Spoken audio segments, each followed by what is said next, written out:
Tuesday of the 6th week of Easter. A reading from the Acts of the Apostles. The crowd in Philippi joined in the attack on Paul and Silas, and the magistrates had them stripped and ordered them to be beaten with rods. After inflicting many blows on them, they threw them into prison, and instructed the jailer to guard them securely. When he received these instructions, he put them in the innermost cell and secured their feet to a stake. About midnight, while Paul and Silas were praying and singing hymns to God as the prisoners listened, there was suddenly such a severe earthquake that the foundations of the jail shook. All the doors flew open, and the chains of all were pulled loose.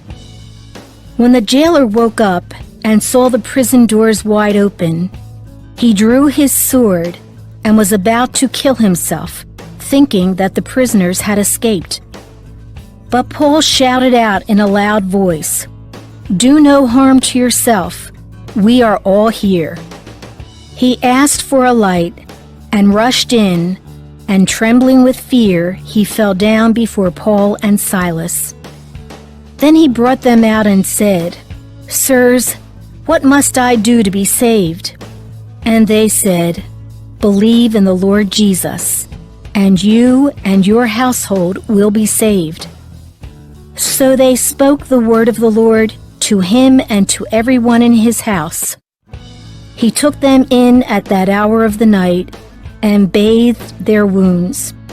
Then he and all his family were baptized at once.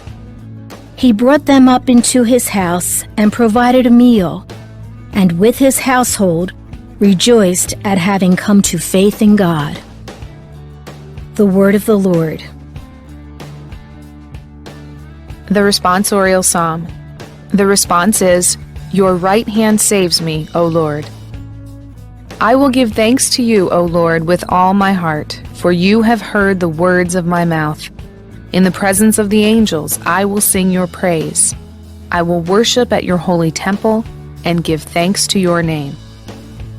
Your right hand saves me, O Lord.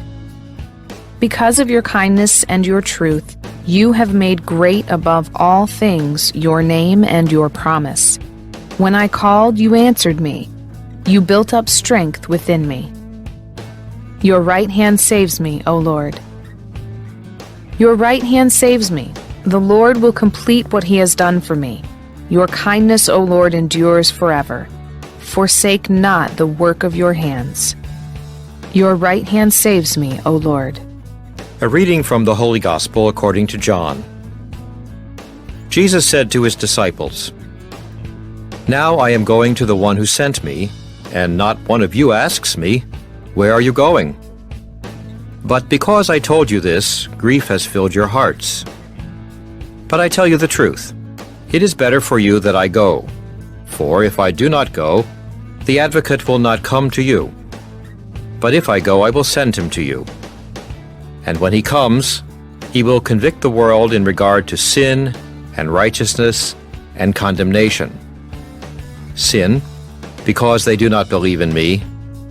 Righteousness, because I am going to the Father, and you will no longer see me.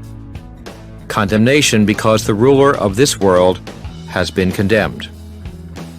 The Gospel of the Lord.